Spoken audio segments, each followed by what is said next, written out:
Olá, queridos, como é que vocês estão? Hoje eu tenho uma proposta diferente para o vídeo. Eu quero propor para vocês de a gente fazer juntos uma atividade.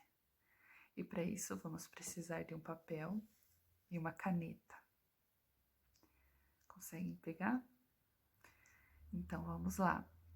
Eu vou dar breves instruções de desenho para vocês. Não se preocupem, não tem certo nem errado.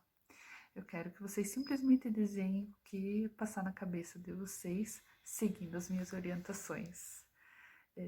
São orientações simples, mas desenhem do jeito que vocês acharem melhor. Vamos lá? Todos prontos? Hoje nós desenharemos uma criatura gigante. Nunca desenharam isso? Pois é, então atenham-se às minhas orientações. Vamos começar pelo barrigão. Pronto? Agora, a cabeça. A cabeça é meio estranha. Próximo é o nariz. É diferente. Agora desenhe os olhos. Eles enxergam muito longe.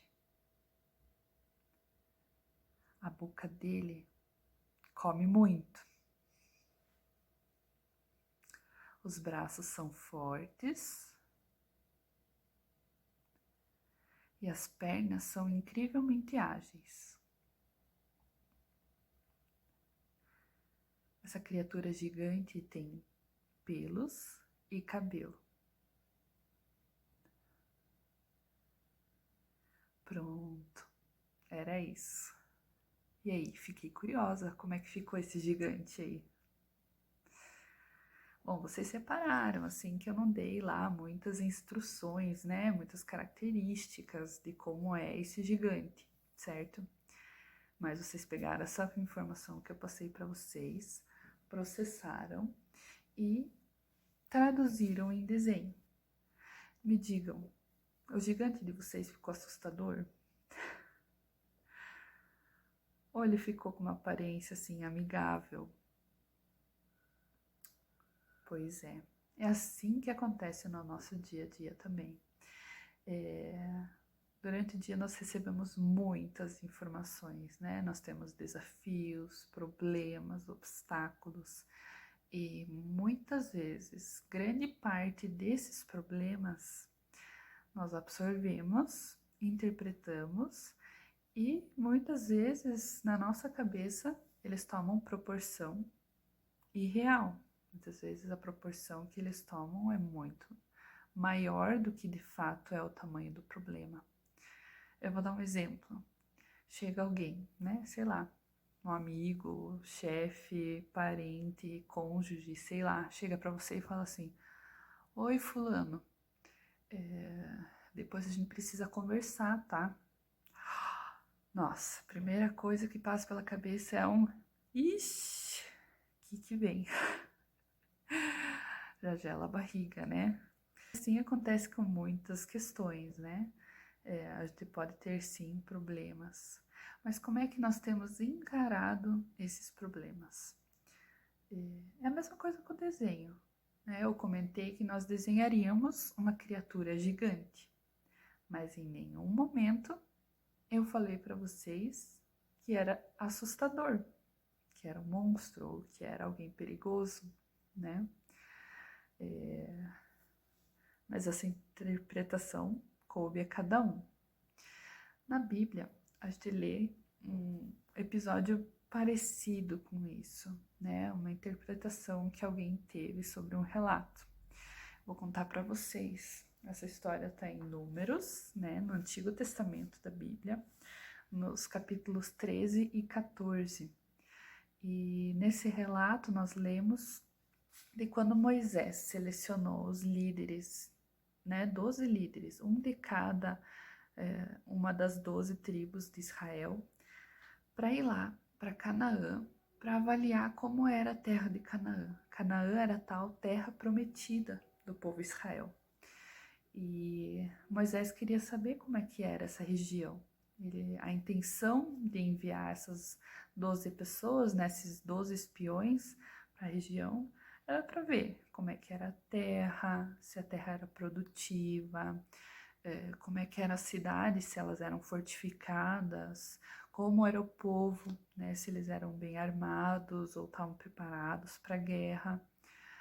E esses 12 espiões foram lá, né, fizeram uma viagem de 40 dias e avaliaram todas essas questões. No retorno, eles voltaram e relataram como era. 10 deles falaram o seguinte: olha, pessoal, apesar da terra ser muito próspera, ter muitos frutos, né, tudo era muito produtivo, o povo de lá é bem armado. Eles estão preparados, as cidades são fortificadas, eles têm um preparo muito bom e tal, e apesar de tudo, ou além de tudo, eles ainda são muito grandes. Dizem até que são gigantes. Nossa, pronto. O povo que ouviu esse relato desses 10 espiões já ficou desesperado, né? Já desacreditaram de que Deus os levaria para a Terra Prometida, perderam totalmente a esperança, já começaram a falar: ai, Moisés nem deveria ter liberto a gente lá do Egito, por que Deus nos tirou de lá? Era melhor a escravidão do que passar por tudo isso. Nossa, já criaram um problemão. Mas 2 espiões, Caleb e Josué, ouviram tudo isso e falaram: não, gente, peraí. Rasgaram as vestes em humildade diante de Deus e diante do povo e disseram o seguinte, vou até ler para vocês, tá aqui em Números 14, dos versículos 7 a 9. E disseram a toda a comunidade dos israelitas: a terra que percorremos em missão de reconhecimento é excelente. Se o Senhor se agradar de nós, Ele nos fará entrar nessa terra, onde manam leite e mel, e a dará a nós. Somente não sejam rebeldes contra o Senhor, e não tenham medo do povo da terra, porque nós os devoraremos como se fossem pão. A proteção deles se foi, mas o Senhor está conosco, não tenham medo deles. A postura desses dois foi totalmente diferente que a dos 10 primeiros espiões. O povo só faltou apedrejar esses dois. Mas Deus interveio. Ele se mostrou naquele lugar e ele mesmo falou ao povo. Ele repreendeu o povo dele, né, o povo de Israel, por terem desacreditado do poder dele. Deus estava com eles e já tinha mostrado inúmeras provas do poder dele, né? Toda essa fuga do povo de Israel lá do Egito, passaram por tantas coisas, o mar que se abriu, todas as pragas, Deus se mostrou tão poderoso.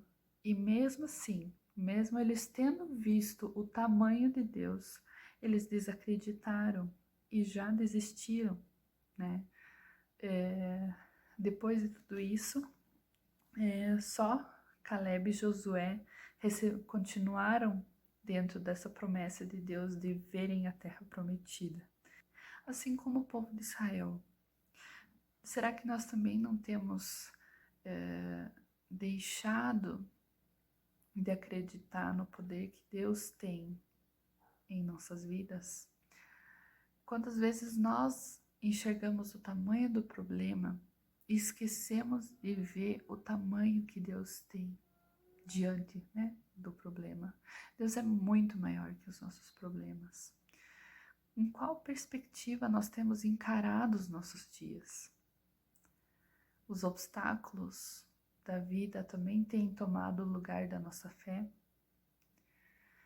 Que tal abandonarmos essa forma de encarar, né, a nossa perspectiva de encarar os nossos desafios e passar a enxergar eles através da fé, através do tamanho de Deus?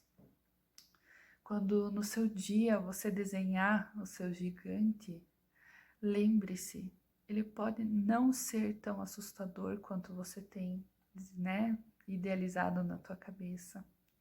Se uma situação é diferente, forte, estranha, ou simplesmente pular no seu dia, não se esqueça.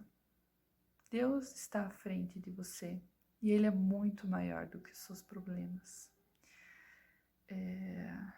O mesmo Josué que eu comentei aqui, né, do livro de Números, mais para frente na história, quando Moisés morre, Josué é quem assume a liderança do povo de Israel e é Josué quem leva o povo à terra prometida.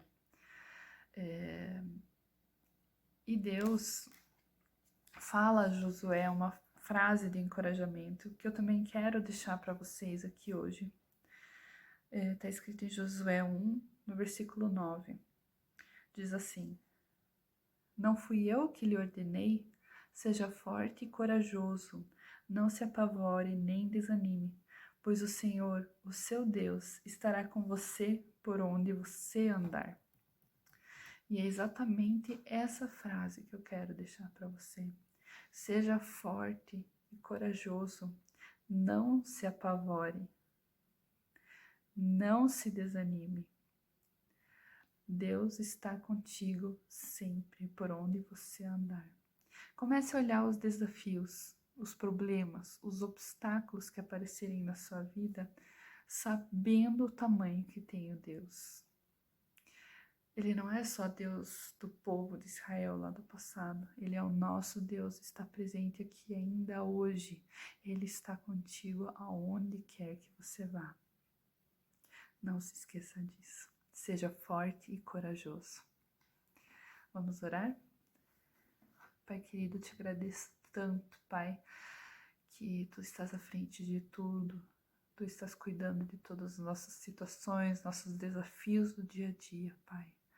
Continua nos guiando, nos fortalecendo, Pai. Muda a nossa perspectiva de enxergar as coisas, Pai. Que possamos enxergar primeiro a Ti, Pai. E que Tu possas nos dar a força necessária para encarar esses desafios, Deus. Te peço por esse dia, nos abençoe e nos guarde, Senhor, sempre. Em Teu santo nome, amém. Deus abençoe a todos.